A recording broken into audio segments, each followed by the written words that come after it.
Hello दोस्तों, स्वागत है आप सबों का आपके अपने यूट्यूब चैनल सक्सेस क्लासेस में। तो दोस्तों, आज के वीडियो में हम लोग क्लास 10 बायोलॉजी के चैप्टर नंबर 2 श्वसन को करने वाले हैं। इससे पिछले वीडियो में हमने चैप्टर नंबर 1 को पूरी तरह से कंप्लीट कर लिया है। अगर आपने उसे नहीं देखा है तो प्लेलिस्ट में जाकर के ज़रूर देख लें। तो चलिए, देर न करते हुए मैं आज के वीडियो को स्टार्ट करता हूँ।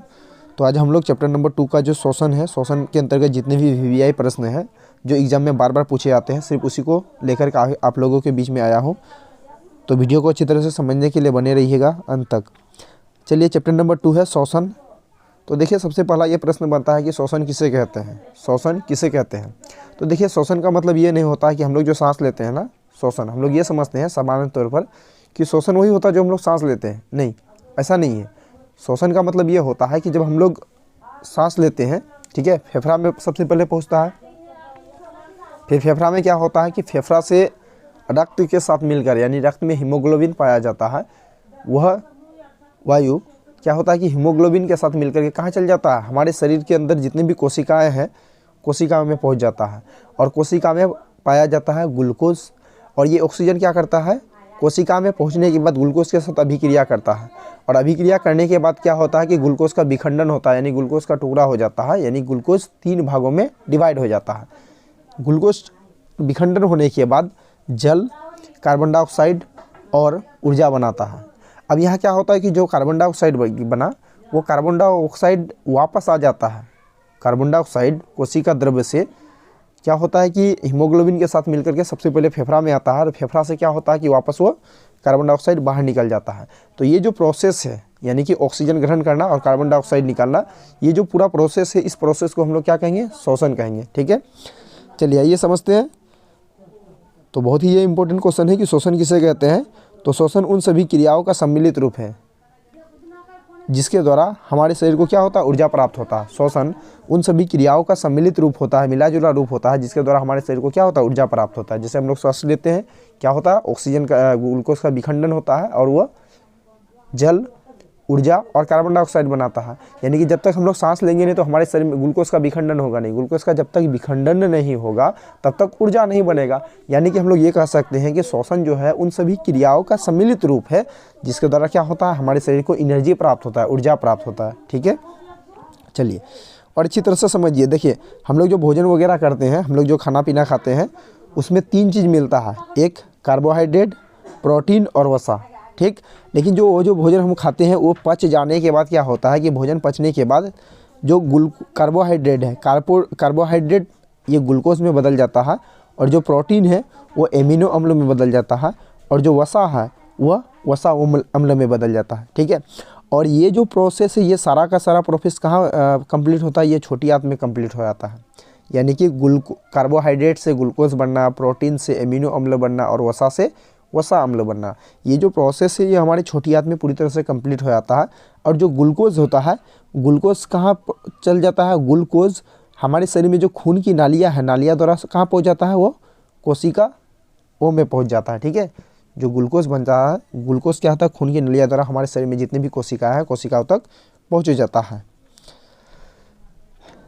देखिए, हम लोग जो सांस लेते हैं ना, तो वो क्या होता है कि फेफड़ा की सहायता से कहाँ पहुँचता है, कोशिका द्रव्य में पहुँच जाता है। ठीक है, और कोशिका में पाया जाता है ग्लूकोज। जैसे ही ऑक्सीजन कोशिका में पहुँचा, यानी कि कोशिका में पहुँचने के बाद क्या करता है, ऑक्सीजन ग्लूकोज के साथ अभिक्रिया करता है, और ग्लूकोज के साथ अभिक्रिया करने पर क्या होता है कि ग्लूकोज का विखंडन हो जाता है, ग्लूकोज टूट जाता है। ग्लूकोज का विखंडन होता है कार्बन डाइऑक्साइड में, जल में और ऊर्जा में। ठीक है, चलिए आगे समझिए। देखिए, श्वसन का प्रक्रिया को और अच्छी तरह से समझेंगे। यहाँ देखिए, हम लोग जो हवा लेते हैं, सबसे पहले क्या लेते हैं, हवा लेते हैं, यानी ऑक्सीजन को लेते हैं।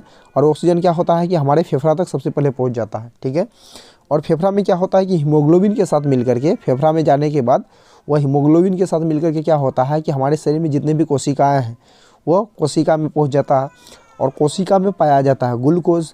ये ग्लूकोज जा कर के क्या होता है कि ऑक्सीजन जा कर के क्या होता है, ग्लूकोज का विखंडन कर देता है, जिसके कारण ग्लूकोज CO2, H2O और ऊर्जा में विखंडन हो जाता है। ठीक है, और यहाँ जो CO2 बन रहा है, ये CO2 क्या हो रहा है कि वापस जो है ना, उसी हीमोग्लोबिन के साथ मिल करके फेफड़ा तक पहुँच जाता है, और फेफड़ा से क्या होता है, हीमोग्लोबिन की सहायता से ये नाक द्वारा निकल जाता है कार्बन डाइऑक्साइड के रूप में। तो ये जो प्रोसेस है, पूरा प्रोसेस, इसी प्रोसेस को हम लोग क्या कहेंगे, इसी प्रोसेस को श्वसन कहेंगे। ठीक है, आई होप आप लोगों को श्वसन अच्छी तरह से समझ में आ गया। चलिए आगे समझते हैं श्वसन कितने प्रकार के होते हैं। ये जो हम लोग श्वसन करते हैं, श्वसन कितने प्रकार के होते हैं, तो याद रखिएगा श्वसन दो प्रकार के होते हैं। पहला वायवीय श्वसन या इसी को बोलते हैं ऑक्सी श्वसन, है ना, वायवीय श्वसन या ऑक्सी श्वसन। दूसरा अवायवीय श्वसन या अनोक्सी श्वसन। श्वसन दो प्रकार का, वायवीय श्वसन या ऑक्सी श्वसन, दूसरा अवायवीय श्वसन या अनोक्सी श्वसन। चलिए आगे प्रश्न बनता है कि जो वायवीय श्वसन है, काफ़ी इंपॉर्टेंट क्वेश्चन है ये, कि वायवीय श्वसन किसे कहते हैं, वायवीय श्वसन या ऑक्सी श्वसन किसे कहते हैं। तो देखो श्वसन की वैसी प्रक्रिया जो ऑक्सीजन की उपस्थिति में होता है उसे वायवीय श्वसन कहते हैं। वायवीय श्वसन किसे कहेंगे, श्वसन की वैसी प्रक्रिया जो ऑक्सीजन की उपस्थिति में होता है उसे वायवीय श्वसन कहेंगे। जैसे मनुष्य के माइटोकॉन्ड्रिया में क्या होता है, वायवीय श्वसन होता है। श्वसन किसे कहते हैं, वायवीय श्वसन किसे कहेंगे, याद रखिए वायवीय श्वसन किसे कहेंगे, वैसी श्वसन की वैसी प्रक्रिया जो ऑक्सीजन की उपस्थिति में होता है उसे वायवीय श्वसन कहते हैं। जैसे मनुष्य के माइटोकॉन्ड्रिया में क्या होता है, वायवीय श्वसन होता है। चलिए अगला प्रश्न है कि अवायवीय श्वसन या अनोक्सी श्वसन किसे कहते हैं। अवायवीय श्वसन या अनोक्सी श्वसन किसे कहते हैं, तो श्वसन की वैसी प्रक्रिया जो ऑक्सीजन की अनुपस्थिति में होता है। श्वसन की वैसी प्रक्रिया जो ऑक्सीजन की अनुपस्थिति में होता है उसे अवायवीय श्वसन या अनोक्सी श्वसन कहते हैं, और ये ईस्ट में अनोक्सी श्वसन होता है। ठीक है, अब देखिए इसका रिवाइज कर लेते हैं हम लोग। जैसे हमने पढ़ा कि श्वसन दो प्रकार के होते हैं, ऑक्सी श्वसन यानी कि वायवीय श्वसन और अवायवीय श्वसन। वायवीय श्वसन किसे कहते हैं, तो श्वसन की वैसी प्रक्रिया जो ऑक्सीजन की उपस्थिति में होता है उसे वायवीय श्वसन कहेंगे। ठीक, जो ऑक्सीजन की उपस्थिति में होगा वायवीय श्वसन, और श्वसन की वैसी प्रक्रिया जो ऑक्सीजन की अनुपस्थिति में होगा उसे अवायवीय श्वसन कहेंगे। ठीक है, चलिए अगला प्रश्न समझते हैं। देखिए अगला प्रश्न है कि श्वसन प्रक्रिया को समीकरण द्वारा निरूपित करें, यानी कि श्वसन की जो प्रक्रिया है उस प्रक्रिया को जो रासायनिक समीकरण है, रासायनिक समीकरण के रूप में व्यक्त करें। ठीक, तो देखो हम लोग जो श्वसन की प्रक्रिया होता है ना उसमें ग्लूकोज ऑक्सीजन की उपस्थिति में टूटता है। तो सबसे पहले हमें ग्लूकोज लेना है। ग्लूकोज का रासायनिक सूत्र होता है C6H12O6। ठीक, और इसमें ऑक्सीजन की उपस्थिति में ये टूटता है तो हमें ऑक्सीजन लेना है O2। अब ये अभिक्रिया करने के दौरान, यानी कि अभिक्रिया करने के दौरान क्या होगा कि जो ग्लूकोज है वो टूटेगा। ग्लूकोज टूटने पर क्या होता है कि कार्बन डाइऑक्साइड यानी CO2, H2 यानी कि जल और ऊर्जा बनता है। ठीक है, अब यहाँ देखिए यहाँ 6 लगा दिया, हमें इसे बैलेंस करना है। बैलेंस करने के लिए यहाँ इन तीनों जगह हम 6 लगा दिए। अब रही बात बैलेंस किस प्रकार किया जाता है, इसके लिए आप अच्छी तरह से समझना चाहते हैं कि बैलेंस किस तरह से करें, रासायनिक समीकरण को संतुलित कैसे करें, तो उसके लिए आप प्ले लिस्ट में जाकर के केमिस्ट्री का चैप्टर नंबर 1 और जो पार्ट 1 है उसको देख लें। अच्छी तरह से आपको समझ में आ जाएगा कि जो रासायनिक समीकरण होता है उसे संतुलित क्यों किया जाता है और किस प्रकार किया जाता है। ठीक है, चलिए फिलहाल आपको इतना ही याद रखना है कि श्वसन प्रक्रिया के लिए समीकरण लिखने के लिए है तो ग्लूकोज और ऑक्सीजन यानी कि C6H12O6 में O2 जोड़ेंगे। ठीक है, तो क्या होगा कि कार्बन डाइऑक्साइड, जल और ऊर्जा बनेगा। इसको बैलेंस करने के लिए इन तीनों में 6 लगा देना।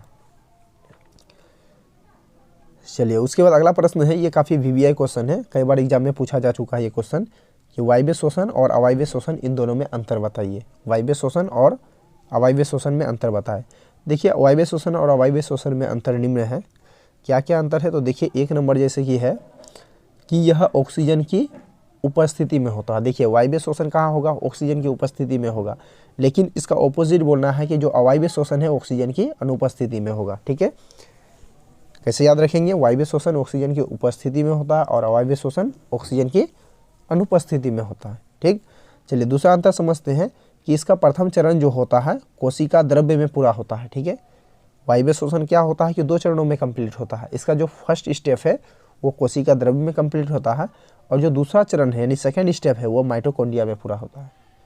वायवीय श्वसन 2 चरणों में कंप्लीट होता है। पहला चरण कोशिका द्रव्य में और दूसरा चरण माइटोकॉन्ड्रिया में। ठीक है, चलिए उसके बाद अगला है कि इसकी पूरी क्रिया क्या होती है, कोशिका द्रव्य में कंप्लीट हो जाती है। यानी कि जो अवायवीय श्वसन है वो पूरा का पूरा कोशिका द्रव्य में कंप्लीट होता है। ठीक, इस तरह से याद रखिएगा कि वायवीय श्वसन जो ऑक्सीजन की उपस्थिति में होता है अवायवीय श्वसन, जो ऑक्सीजन की अनुपस्थिति में होता है अवायवीय श्वसन। पहला अंतर हुआ।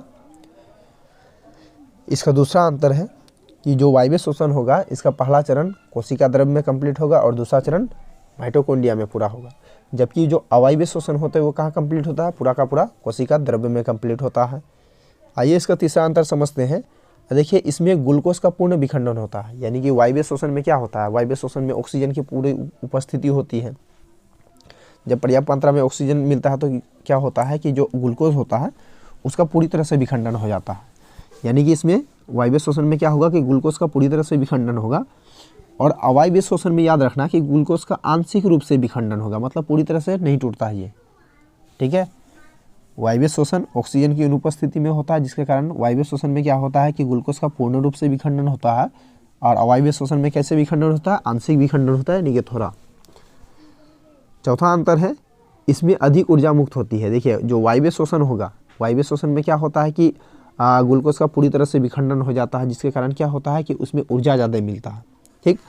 और इसका ऑपोजिट याद रखना है कि जो अवायवीय श्वसन है इसमें ग्लूकोज का पूर्ण विखंडन नहीं होने के कारण क्या होता है कि उसमें ऊर्जा कम मुक्त होता है, ठीक। तो वायवीय श्वसन में अधिक ऊर्जा मुक्त होती है और अवायवीय श्वसन में कम ऊर्जा मुक्त होती है, ठीक है। चलिए पांचवा पॉइंट को समझते हैं। इसके फलस्वरूप CO2 तथा H2O का निर्माण होता है, यानी कि वायवीय श्वसन में क्या होता है कि कार्बन डाइऑक्साइड और जल का निर्माण होता है, ठीक है।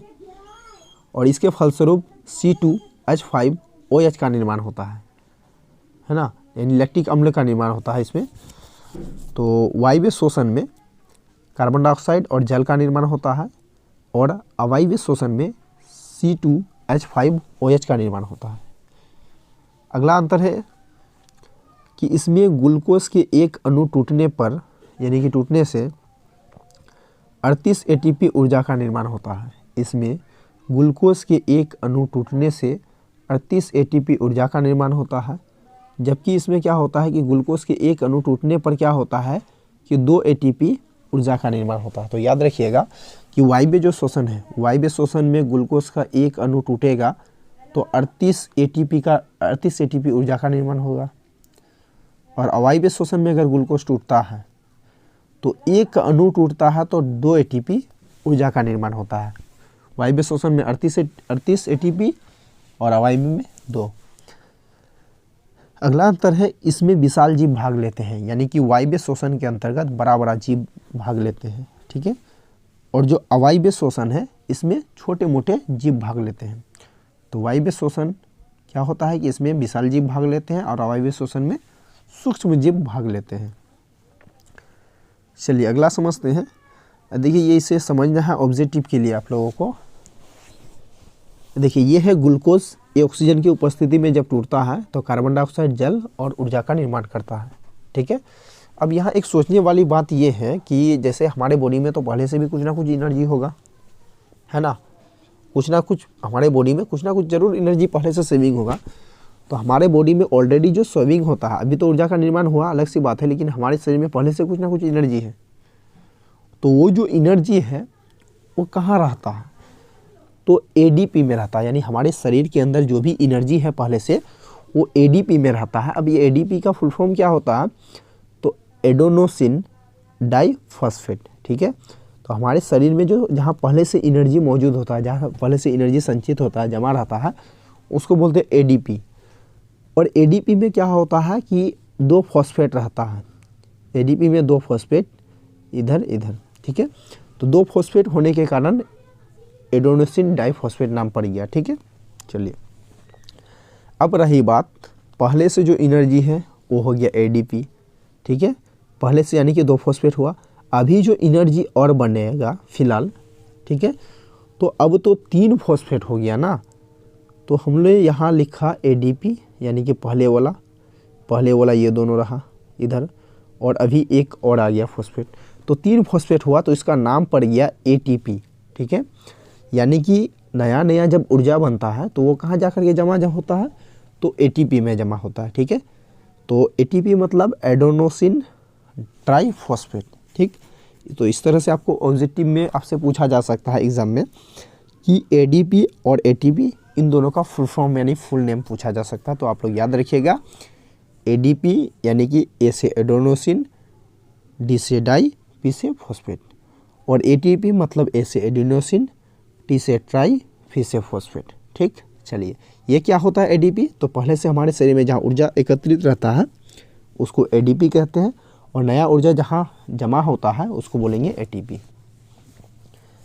चलिए अगला प्रश्न को समझते हैं। देखिए अगला स्टेप है कि श्वसन के विभिन्न चरण बताएं। श्वसन के विभिन्न चरण बताइए। तो ग्लूकोज जब कोशिका द्रव्य में ऑक्सीजन की अपर्याप्त उपस्थिति में टूटता है। देखिए हमारे शरीर के अंदर जो कोशिका पाया जाता है ना, कोशिका के अंदर जो द्रव्य होता है उसी द्रव्य में ग्लूकोज पाया जाता है।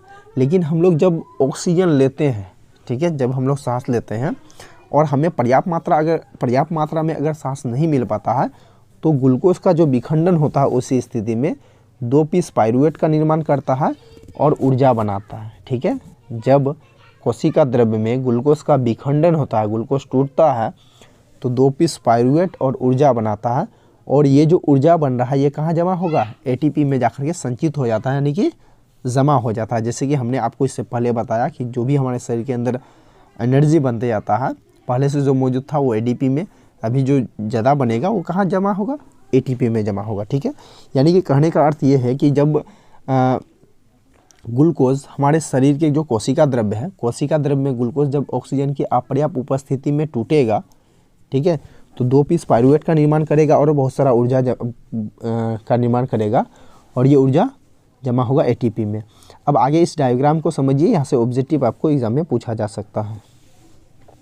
देखिए ग्लूकोज का हम लोग क्या कर रहे हैं? विखंडन कर रहे हैं, और ये विखंडन कहाँ पे होगा? ये कोशिका द्रव्य में होगा।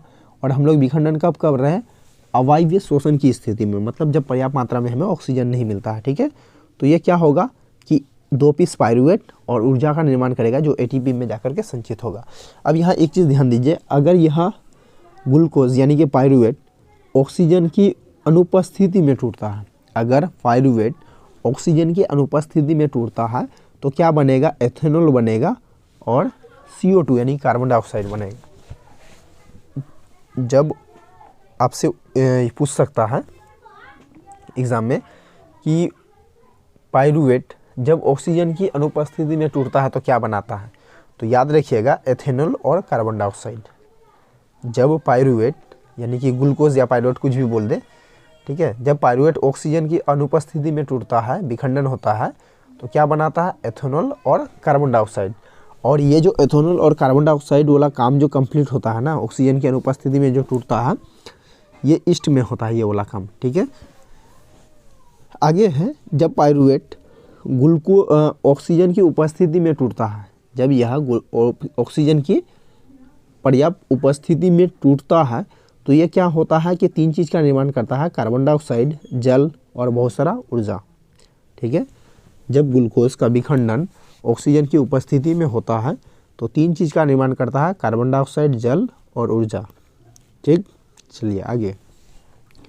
जब ग्लूकोज का विखंडन ऑक्सीजन की अपर्याप्त उपस्थिति में होता है, मतलब अगर पूरी मात्रा में ऑक्सीजन नहीं मिल पाता, जैसे हम लोग मान लो कि दौड़ते हैं या फिर कोई हार्ड वर्क करते हैं, तो क्या होता है कि जोर जोर से हम लोग सांस लेना चालू कर देते हैं। ऐसा इसलिए होता है क्योंकि हम लोग को जितना चाहिए ना सांस, ठीक है, जितना ऑक्सीजन चाहिए उतना हमारे बॉडी को नहीं मिल पाता है, जिसके कारण क्या करते हैं हम लोग हांफने वगैरह लगते हैं। तो यहाँ क्या होता है कि ग्लूकोज जो टूटता है वो ऑक्सीजन की अपर्याप्त उपस्थिति में टूटता है, मतलब जितना ऑक्सीजन चाहिए उतना नहीं मिल पाता है। तो जब भी ग्लूकोज ऑक्सीजन की अपर्याप्त उपस्थिति में टूटेगा तो लैक्टिक अम्ल का निर्माण करेगा। ठीक है, लैक्टिक अम्ल का निर्माण करेगा, जिसके कारण क्या होता है कि अगर हम लोग दौड़ते हैं, ठीक है, या फिर कोई हार्ड वर्क करते हैं, तो वो क्या होता है कि मांसपेशियाँ वगैरह दर्द करने लगता है। क्यों दर्द करता है? तो यही लैक्टिक अम्ल के कारण। तो जब भी ग्लूकोज ऑक्सीजन की अपर्याप्त उपस्थिति में टूटेगा तो क्या बनेगा? लैक्टिक अम्ल का निर्माण करेगा। ग्लूकोज अगर ऑक्सीजन की अनुपस्थिति में टूटेगा, एथेनॉल और कार्बन डाइऑक्साइड का निर्माण करेगा। ग्लूकोज अगर ऑक्सीजन की उपस्थिति में टूटेगा तो CO2 यानी कार्बन डाइऑक्साइड, जल और ऊर्जा का निर्माण करेगा। ये आपको ऑब्जेक्टिव के लिए याद रखना है। चलिए अगला पॉइंट को हम लोग समझते हैं। देखिए पौधे में शोषण यानी कि हम लोग जो मनुष्य प्राणी हम लोग शोषण कैसे करते हैं? फेफड़ा द्वारा ना, फेफड़ा से हम लोग सांस लेते हैं।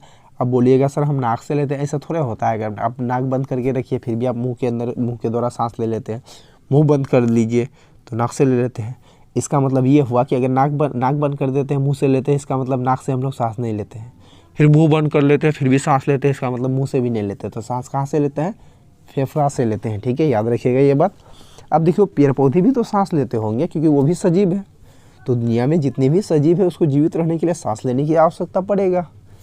तो अगर पेड़ पौधा है, पेड़ पौधा में श्वसन क्या होता है? पेड़ पौधा में तो फेफड़ा वगैरह होता नहीं है, तो उसमें सांस कैसे लेता है वो? तो याद रखिएगा पेड़ पौधा, हम लोग मनुष्य हैं, हम लोग सांस एक ही जगह से लेंगे, फेफड़ा से। लेकिन पेड़ पौधे जो सांस लेते हैं वो 3 जगह से लेते हैं, पत्तियों से, तना से और जड़ों से। ठीक है, पेड़ पौधे जो सांस लेते हैं पत्ती से, तना से और जड़ों से। और एक चीज़ ध्यान रखना कि जो जैसे हम लोग क्या करते हैं, ऑक्सीजन ग्रहण करते हैं, है ना, और कार्बन डाइऑक्साइड छोड़ते हैं। अब ये मत सोचिए कि पेड़ पौधा कार्बन डाइऑक्साइड ग्रहण करता है, ऑक्सीजन छोड़ता नहीं। देखिए ऐसा भी होता है, कंडीशन समझिएगा। पेड़ पौधा कार्बन डाइऑक्साइड ग्रहण करते हैं, ऑक्सीजन भी छोड़ते हैं, लेकिन कंडीशन समझना, पेड़ पौधा सांस लेते समय, ठीक है, जैसे हम लोग सांस लेते हैं तो ऑक्सीजन ग्रहण करते हैं ना, उसी तरह से जो पेड़ पौधे हैं, पेड़ पौधा भी जब सांस लेता है, श्वसन की प्रक्रिया में क्या होता है पेड़ पौधा में, तो ऑक्सीजन ग्रहण करते हैं और कार्बन डाइऑक्साइड छोड़ते हैं। फिर से नोट करना, पेड़ पौधे जब सांस लेते हैं, श्वसन करते हैं, तो ऑक्सीजन को ग्रहण करता है जैसे हम लोग ग्रहण करते हैं, और वो कार्बन डाइऑक्साइड छोड़ता है जैसे हम लोग छोड़ते हैं। ठीक है, चलिए अब उसके बाद देखिए दूसरा कंडीशन समझिएगा। जब पेड़ पौधा भोजन बनाता है, तो भोजन बनाते समय पेड़ पौधा क्या करता है, उल्टा रिएक्शन चालू हो जाता है उसका, कार्बन डाइऑक्साइड ग्रहण करता है और ऑक्सीजन छोड़ता है, क्योंकि पेड़ पौधे को भोजन बनाने के लिए कार्बन डाइऑक्साइड की आवश्यकता होती है। तो भोजन बनाते समय क्या होता है, वो कार्बन डाइऑक्साइड को ग्रहण करते हैं और जो ऑक्सीजन है उसको बाहर निकालते हैं। ठीक, चलिए देखिए पेड़ पौधा तो भोजन सांस कहाँ से लेता है, तो 3 जगह से लेगा, पत्तियों द्वारा, तनों द्वारा और जड़ द्वारा। अब देखिए यहाँ जो पत्तियों द्वारा लेगा, पत्तियों में कहाँ से लेगा, तो रंध्र, पत्ती में छोटे छोटे छिद्र पाए जाते हैं जिसको बोलते हैं रंध्र।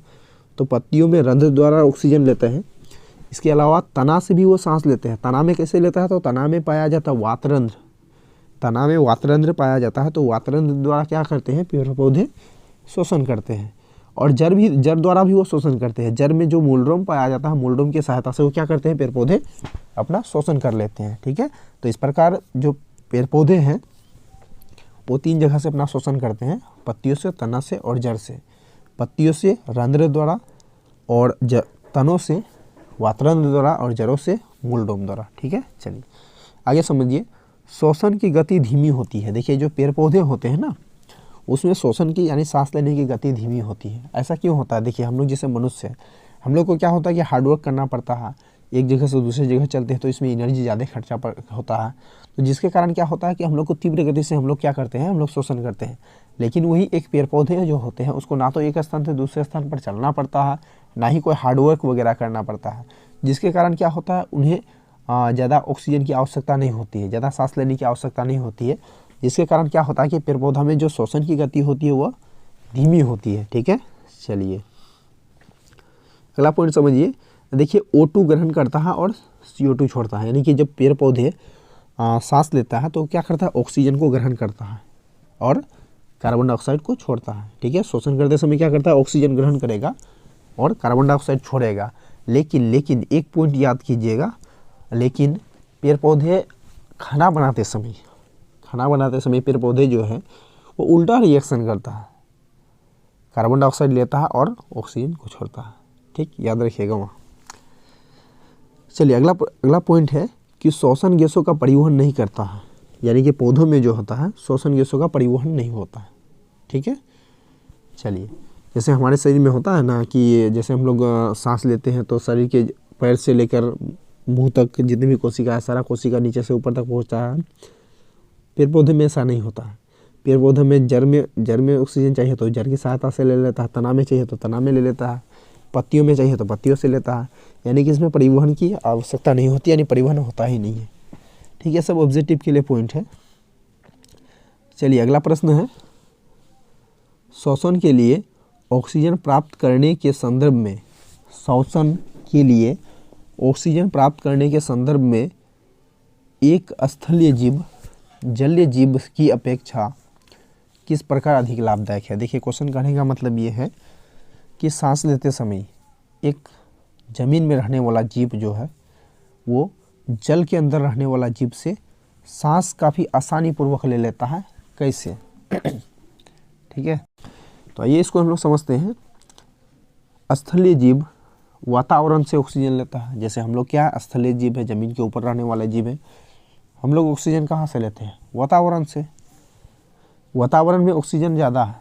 हम लोग जो ऑक्सीजन लेते हैं वातावरण से, वायुमंडल से ले लेते हैं, और वायुमंडल में ऑक्सीजन का मात्रा क्या है? ज़्यादा है। इसके विपरीत जलीय जीव में घुलित ऑक्सीजन का प्रयोग करते हैं। हम लोग जो ऑक्सीजन लेते हैं, स्थलीय जीव ऑक्सीजन का लेता है वायुमंडल से, वायुमंडल में ज़्यादा मात्रा में ऑक्सीजन पाया जाता है। और जो जलीय जीव है, जो जीव जल के अंदर रहता है, जैसे मछली वगैरह, तो जलीय जीव कैसे ऑक्सीजन लेता? तो वो जल में जो घुलित ऑक्सीजन है, यानी कि जल में जो ऑक्सीजन की मात्रा है, वहाँ से वो क्या करता है? ऑक्सीजन लेता है, जिसकी मात्रा बहुत कम होती है। जल में ऑक्सीजन की मात्रा क्या होती है? वायुमंडल की अपेक्षा उसमें कम होती है। इस प्रकार एक स्थलीय जीव श्वसन के लिए जलीय जीव से अधिक लाभदायक है। इस प्रकार हम लोग कह सकते हैं कि एक ज़मीन में रहने वाला जीव जो है, वो जल के अंदर रहने वाला जीव की अपेक्षा बहुत आसानी पूर्वक सांस लेते हैं, श्वसन लेते हैं। ठीक है, चलिए अगला प्रश्न है, पौधों में श्वसन गैसों का आदान प्रदान किस क्रिया द्वारा होता है? पौधों में श्वसन गैसों का आदान प्रदान मतलब पौधों में गैसों का आदान प्रदान मतलब ऑक्सीजन को ग्रहण करना और कार्बन डाइऑक्साइड को बाहर निकालना। तो पौधों में श्वसन गैसों का आदान प्रदान किस क्रिया द्वारा होता है? तो आंसर है, पौधों में श्वसन गैसों का आदान प्रदान जड़, तना और पत्तियों द्वारा विसरण क्रिया द्वारा होता है। पौधों में गैसों का आदान प्रदान कैसे होगा? मतलब ऑक्सीजन ग्रहण करना, कार्बन डाइऑक्साइड छोड़ना कैसे होगा? तो पौधों में ये गैसों का आदान प्रदान जो होता है 3 पार्ट द्वारा होता है, जड़ से, तना से और पत्तियों से। ठीक है, और ये जो प्रक्रिया है, ये जो प्रोसेस है, इसी प्रोसेस को हम क्या कहेंगे? विसरण कहेंगे। चलिए अगला प्रश्न को समझते हैं कि तिलचट्टा के रक्त को क्या कहते हैं? यानी कि तिलचट्टा जो होता है ना, उसके जो रक्त होते हैं, उस रक्त को क्या कहते हैं? तो आंसर है, तिलचट्टा के रक्त को हीमोलिम्फ, तिलचट्टा के रक्त को हीमोलिम्फ कहते हैं, जो एक रंगहीन तरल पदार्थ है। तिलचट्टा के रंग को हीमोलिम्फ कहते हैं, और ये एक तरल रंगहीन पदार्थ है, मतलब इसका कलर वगैरह नहीं होता है। ठीक है, तिलचट्टा के रक्त को क्या कहेंगे? हीमोलिम्फ कहेंगे, और ये क्या होता है? रंगहीन तरल पदार्थ होता है। चलिए अगला प्रश्न को समझते हैं। अगला प्रश्न है कि जंतुओं में सामान्यतः कितने प्रकार के श्वसन अंग होते हैं? जंतुओं में, यानी कि कहने का मतलब जितने भी जीव जंतु हैं, इसमें कितने प्रकार के श्वसन अंग होते हैं, मतलब कहाँ कहाँ से सांस ले सकते हैं। ठीक है, तो आंसर है, सामान्यतः जंतुओं में 3 प्रकार के श्वसन अंग होते हैं। पहला श्वास नली, यानी कि जो तिलचट्टा वगैरह छोटा मोटा कीड़ा मकोड़ा है, वही लोग सांस कैसे लेते हैं? तो श्वास नली द्वारा लेते हैं, जैसे तिलचट्टा वगैरह। ठीक है, तो ये लोग श्वास नली द्वारा सांस लेते हैं। इसके अलावा जो जल के अंदर जीव रहता है ना, जो जलीय जीव है, वो कैसे सांस लेगा? गिल्स से, यानी कि गलफड़ा से। ठीक है, इसके अलावा जो खास करके स्थलीय प्राणी होते हैं, जैसे मनुष्य वगैरह, वो कहाँ से सांस लेगा?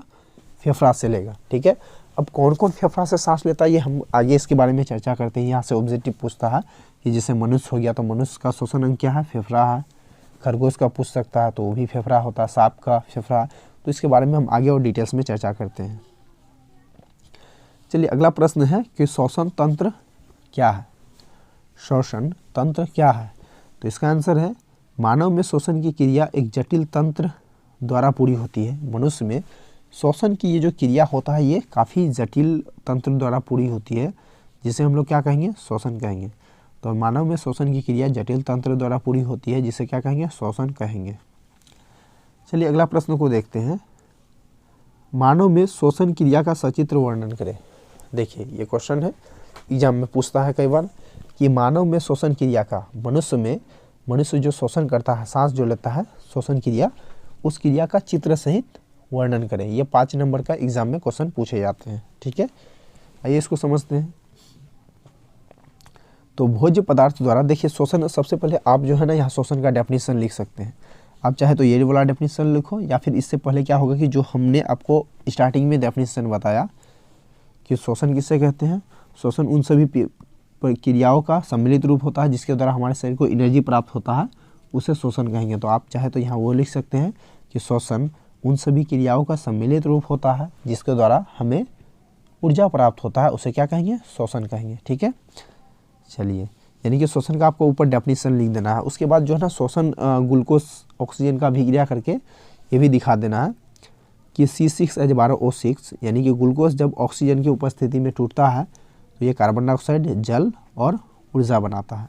चलिए, यहाँ तक लिखने के बाद श्वसन आगे बताना है कि श्वसन तंत्र में निम्न अंग भाग लेते हैं, यानी कि हम लोग जो श्वसन करते हैं, सांस लेते हैं, तो उसमें कौन कौन सा पार्ट बॉडी का काम करता है। पहला हुआ नसा गुहा। तो नाक श्वसन क्रिया का प्रारंभिक अंग होता है, यानी कि हमारे जो नाक है जिसमें आगे 2 छिद्र पाया जाता है, हम लोग जो सांस लेते हैं नाक के द्वारा लेते हैं। ठीक है, तो वो सबसे पहला क्या है, वैसे तो लेते हैं हम लोग फेफड़ा द्वारा, लेकिन जो अंदर जाता है हवा कहाँ से आता है, नाक से आता है। इसलिए कहेंगे कि जो नाक हम लोग का होता है वो श्वसन का सबसे पहला भाग होता है, प्रारंभिक अंग होता है, जिसमें 2 छिद्र पाए जाते हैं। नाक में क्या होता है कि 2 छिद्र मिलता है जिसकी सहायता से हवा अंदर किया जाता है। जिसकी सहायता से हमें क्या होता है कि हम लोग जो नाक में 2 छिद्र मिलता है जिसकी सहायता से क्या होता है हम लोग का हवा अंदर जाता है। नसा गुहा के दीवार पर बाल पाए जाते हैं, यानी कि हम लोग का नाक के अंदर जो है ना, उसमें क्या होता है कि छोटे छोटे बाल पाए जाते हैं जो हानिकारक जीवाणु और धूल कणों को शरीर के अंदर जाने से रोकता है। ठीक है, हमारे जो नाक है, नाक के अंदर क्या छोटे छोटे बाल पाए जाते हैं, उसका काम क्या होता है कि हम लोग जब सांस लेते हैं तो उसमें हवा के साथ जो धूल कण वगैरह आ जाता है उसको ये रोकने का काम करता है, शरीर के अंदर जाने से रोकता है। और इसके अलावा जो हानिकारक जीवाणु है उसको भी रोकने का काम करता है। तो ये हो गया पहला पार्ट नसा गुहा। दूसरा पार्ट काम करता है इसमें ग्रसनी। नसा गुहा के आगे घुमावदार संरचना को ग्रसनी कहते हैं। हमारे के जो नसा गुहा है, ठीक है, नसा गुहा के आगे एक घुमावदार पार्ट मिलता है, संरचना मिलता है, उसी संरचना को क्या कहेंगे, ग्रसनी कहेंगे, जो कि श्वसन अंग में भाग लेता है। आगे है स्वर्णनली। ठीक है, स्वर्णनली तो फाइरिक्स के पीछे और चौड़ी नली के रूप में खुलती है। फाइरिक्स के पीछे और चौड़ी नली के रूप में खुलती है, जिसे श्वास नली कहा जाता है। इसे आवाज़ का केंद्र बिंदु भी कहते हैं। श्वास नली को हम लोग आवाज़ का, हम लोग का जो आवाज़ निकलता है, हम लोग जो बोलते हैं वो कहाँ से निकलता है, श्वास नली द्वारा, स्वर्ण नली द्वारा। तो स्वर्ण नली को आवाज़ का हम लोग केंद्र बिंदु भी कहते हैं। और ये कहाँ मिलता है, जो फाइरिक्स है, फाइरिक्स के आगे और आगे फाइरिक्स के पीछे चौड़ी नली जैसा मिलता है। चलिए, अगला है चौथा पॉइंट कि ब्रोकाई, यानी कि हम लोग का जो श्वसन तंत्र होता है, सांस लेने में ब्रोकाई का भी कुछ रोल अदा होता है। ब्रोकाई क्या होता है, तो स्वर्णनली बच्छु गुहा में पहुंचकर 2 भागों में विभाजित हो जाती है। हमारे जो श्वासनली है, स्वर्णनली जो है बच्छु गुहा यानी कि आगे जाकर के क्या होता है कि 2 भागों में डिवाइड हो जाता है, जिसे ब्रोकाई कहते हैं। स्वर्णनली बच्छु गुहा के आगे जाकर के 2 भागों में डिवाइड हो जाते हैं, बढ़ जाता है, इसे क्या कहेंगे, ब्रोकाई कहेंगे। और प्रत्येक भाग में एक एक फेफड़ा होते हैं, यानी कि ब्रोकाई जो आगे चल के 2 भागों में डिवाइड हो गया, दोनों भाग में क्या होता है, एक फेफड़ा लगे होते हैं। ठीक, आपको इतना लिखने के बाद क्या करना है कि जो मानव श्वसन तंत्र है उसका चित्र बना देना है। मनुष्य का जो श्वसन तंत्र होते हैं उसका आपको यहाँ चित्र बना देना है, तभी आपको 5 में पास मिलेंगे। चलिए, आई होप वीडियो आपको समझ में आ रहा होगा। चलिए अगला देखते हैं। देखिए, यहाँ से आपको ऑब्जेक्टिव, एक ना एक ऑब्जेक्टिव हर एक साल पूछना ही तय है। प्रमुख जीवों का श्वसन अंग, यानी कि कुछ खास जीवों का नाम और उसके श्वसन अंग, यानी किस तरह से वो ऑक्सीजन को लेते हैं। पहले बात करते हैं कि मनुष्य जो है, यानी कि मानव जो है, हम लोग कैसे सांस लेते हैं। हम लोग सांस कैसे लेते हैं, फेफड़ा से लेते हैं। तो मानव में श्वसन अंग क्या है। देखिए, एग्जाम में जो आपसे क्वेश्चन पूछेगा, लिखा हुआ रहेगा कि मानव में श्वसन अंग है फेफड़ा। ठीक है, यानी कि कहने का मतलब ये है कि मनुष्य कैसे सांस लेता है, तो फेफड़ा द्वारा लेता है। इसके अलावा जो मछली है, मछली कहाँ रहता है, जल के अंदर। तो एक चीज़ याद कॉमन याद रखिएगा, जितने भी जलीय जीव होते हैं ना, वो गिल्स यानी कि गलफड़ा से सांस लेते हैं। तो मछली भी जलीय जीव है, तो ये कहाँ से सांस लेगा, गिल्स से सांस लेगा। इसके अलावा ऑक्टोस कहाँ से सांस लेगा, ये भी गिल्स द्वारा लेगा। इसके अलावा मच्छर छोटे मोटे जितने भी कीड़ा मकोड़ा होते हैं ना, वो ट्रेकिया या श्वास नली से सांस लेता है। तो मच्छर क्या होता है, छोटा मोटा कीड़ा मकोड़ा का लिस्ट में आता है, तो ये ट्रेकिया से सांस लेगा। इसके अलावा मक्खी, कीट, ठीक है, मक्खी या कीट, ये भी छोटा मोटा कीड़ा मकोड़ा है ना, तो ये कहाँ से सांस लेगा, तो ट्रेकिया से लेगा। इसके अलावा जो कॉकरोच वगैरह देखते हैं हम लोग, जिसको बोलते हैं तिलचट्टा वगैरह, तो वो भी कहाँ से सांस लेता है, ट्रेकिया से। यानी कि कहने का मतलब ये है कि खास करके हिंट्स दे रहे हैं आपको, इतना याद रखना कि जो छोटा जो कीड़े मकोड़े होते हैं वो कहाँ से सांस लेता है, ट्रेकिया से। ट्रेकिया नहीं, जिसको बोलते हैं श्वास नली। चलिए अगला है शेर। शेर कहाँ से सांस लेगा, फेफड़ा से। जितना भी बड़ा बड़ा प्राणी है ना, बड़ा बड़ा जीव जंतु है, वो कहाँ से सांस लेते हैं, फेफड़ा से। आगे है सांप कहाँ से सांस लेगा। ये एग्जाम में क्वेश्चन आता है कि सांप कहाँ से सांस लेता है, तो वो भी फेफड़ा से ही लेते हैं। चूहा कहाँ से लेता है, फेफड़ा से ही लेते हैं। देखिए यहाँ खरगोश नहीं लिखा हुआ है, खरगोश भी अगर पूछे ना तो वो भी फेफड़ा से ही सांस लेते हैं।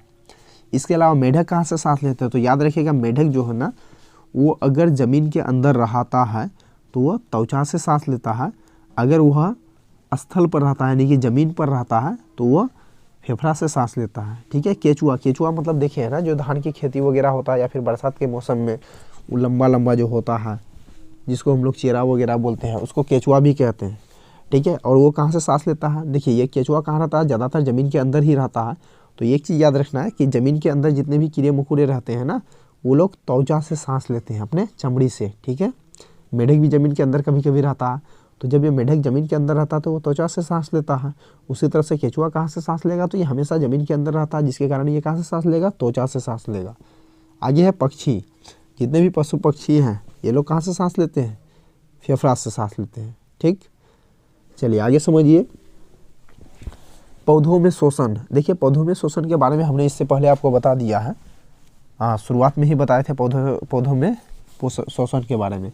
चलिए और एक बार डिस्कस कर लेते हैं। पेड़ पौधे अपनी शोषण की क्रिया पत्तियों, तनों और जड़ों में स्थित छोटे छोटे छिद्रों द्वारा करते हैं।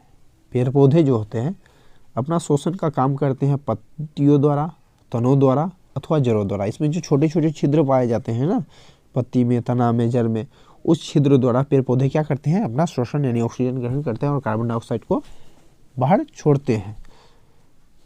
पहला पॉइंट है, पत्तियों में रंध्र पाए जाते हैं। पेड़ पौधा का पत्तियों से वो भी शोषण करते हैं पेड़ पौधा। तो पेड़ पौधा पत्तियों से कैसे शोषण कर लेते हैं, तो पेड़ पौधा का जो पत्ती होता है ना, पत्तियों में रंध्र पाए जाते हैं, जिसके द्वारा पेड़ पौधे क्या करते हैं, उससे सांस लेते हैं। अगला है तना द्वारा वो लोग शोषण कर लेते हैं पेड़ पौधे। तना में क्या पाया जाता है, वातरंध्र पाया जाता है। जो पेड़ पौधे होते हैं उसका तना में वातरंध्र पाए जाते हैं, जिसके द्वारा क्या करते हैं, पेड़ पौधे सांस लेते हैं।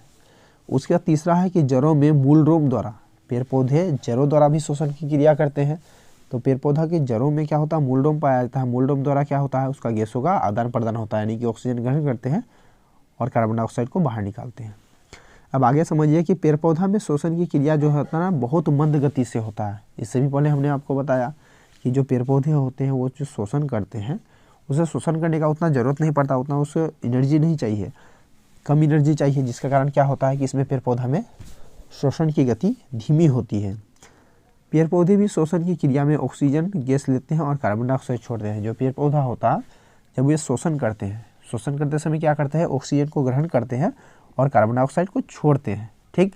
लेकिन इसका ऑपोजिट रिएक्शन कब आता है, जब पेड़ पौधे भोजन बनाते हैं। कि पेड़ पौधे भोजन बनाते समय क्या करता है कि उसको कार्बन डाइऑक्साइड को ग्रहण करना पड़ता है और ऑक्सीजन को छोड़ना पड़ता है, ठीक। इसमें परिवहन नहीं होता है, पेड़ पौधा में कहीं भी परिवहन नहीं होता है, ठीक है। जैसे मनुष्य में परिवहन होता है, पेड़ पौधा में नहीं होगा। तो आज के वीडियो में बस इतना ही। यदि आपको वीडियो अच्छा लगे तो लाइक, शेयर और कमेंट जरूर कीजिएगा। और चैनल में अगर पहली बार आए तो चैनल को जरूर सब्सक्राइब कर लीजिए और अपने दोस्तों को जरूर शेयर करें, क्योंकि इस चैनल में आपको पूरा टोटल कंप्लीट सिलेबस मिलने वाला है। Thanks for watching.